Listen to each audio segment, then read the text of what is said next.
Hey, what's up, guys? Welcome back to another update. Today I'm showing you what's currently happening in terms of fire weather. Over the last few days, I've seen some hazy skies in my state, especially in the western part. The reason why is because there's some fires burning down in California, and the winds have blown some of that smoke into Oregon. Also, along with some marine air clouds being blown into the Pacific, that's cooler air being blown in along with warmer air from the heat wave that lasted all week long. It was like 99 degrees Fahrenheit, like this last Tuesday, nearly at the triple digits. But the heat advisory is supposed to expire tonight. Hopefully the National Weather Service did not extend the heat warning, because just really don't like heat waves. I easily sweat, gets hot, and even my room is not well air conditioned in these conditions, even though I have a fan on right now. So the smoke looks like has gotten a bit thicker, because there are two new fires in like southern Oregon and northern California. This one down in northern California, so the Mckinney Fire so far burned 51,468 acres, and it's still 0% contained. It started, I think, 2 days ago. Yesterday at 12:30 p.m., it burned 15,000 acres, and within 5 hours later, it burned 15,000 more, which was 30,000. And people down in Siskiyou County were being forced to leave their homes because that fire is burning quick. And with the marine air and the warm air all together, we had some lightning storms forecast for like southern Oregon, northern California, and a new fire had just started yesterday in my state, and that is the Windigo Fire in the Umpqua National Forest in the counties of Klamath and Douglas. So far, only 100 acres burned and still 0% contained. And you can see that the winds from the Pacific are blowing eastward, which means they are likely to push the smoke away more eastward rather than having it stay here on the west side. The other week, there were 3 fires burning in central California, and seems like so far 2 are completely contained. So we have the Oak Fire down in central California, I think not terribly far from Sacramento, but there's the Oak Fire that's so far 64% contained, and it burned 19,244 acres. And that one out of the 3 fires I've mentioned here is the culprit of all the haze that's been blown into my state right here. And now there's 2 more culprits, this one and this one. This is what it looked like 2 days ago, yesterday, and today. The Mckinney Fire is near the California-Oregon border.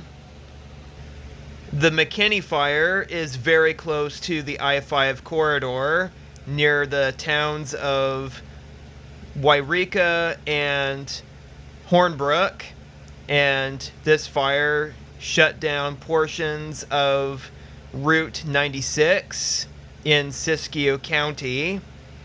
Some of these people living along that stretch of road were placed under level 1 to Level 2, Level 3 evacuation orders issued by the Siskiyou County Sheriff's Office and California Highway Patrol.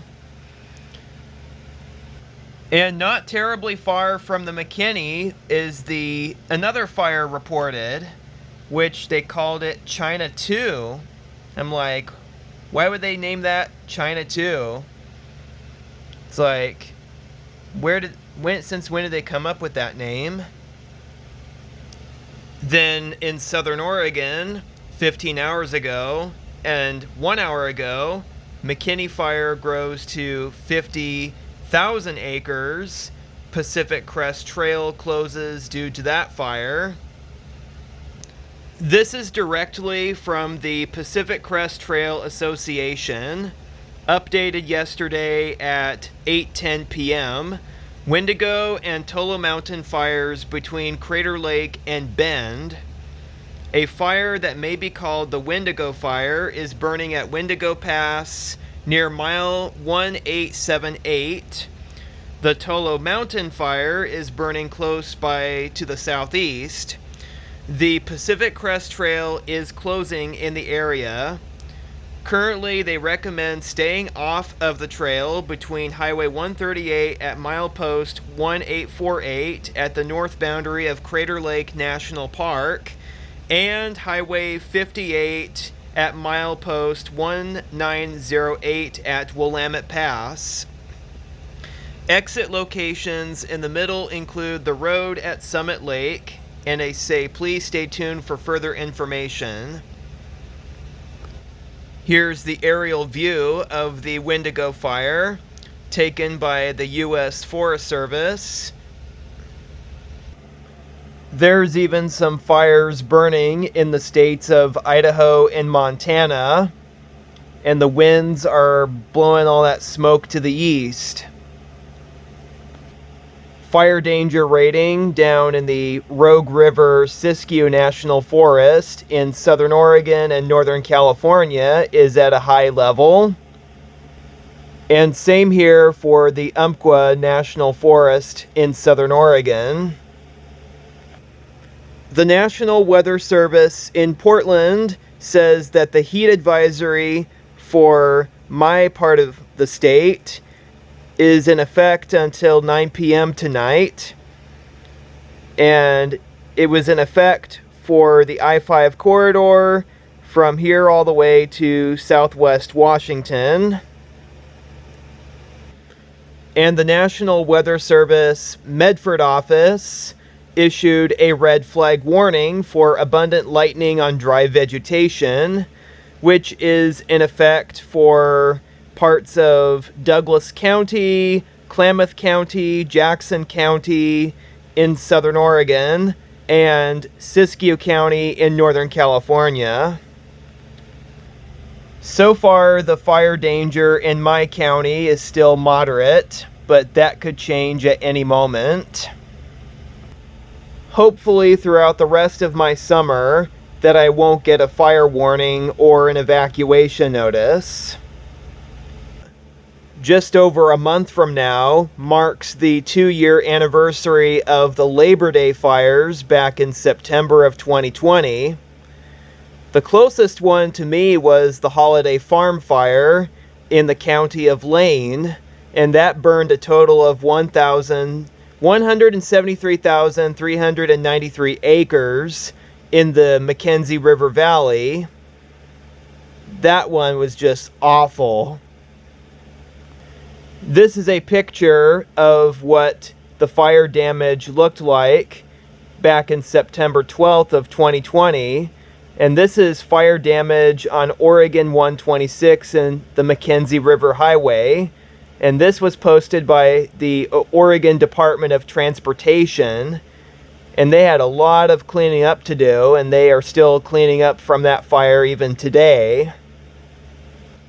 If you are ever under a path of wildfire, it's good to know your evacuation levels. Level 1 means be ready. That means be aware of the danger and start packing up your whatever you want to take with you. Gas up your car. Make sure that your pets are in their pet carriers, make sure they're loaded in your car. Level 2 means be set.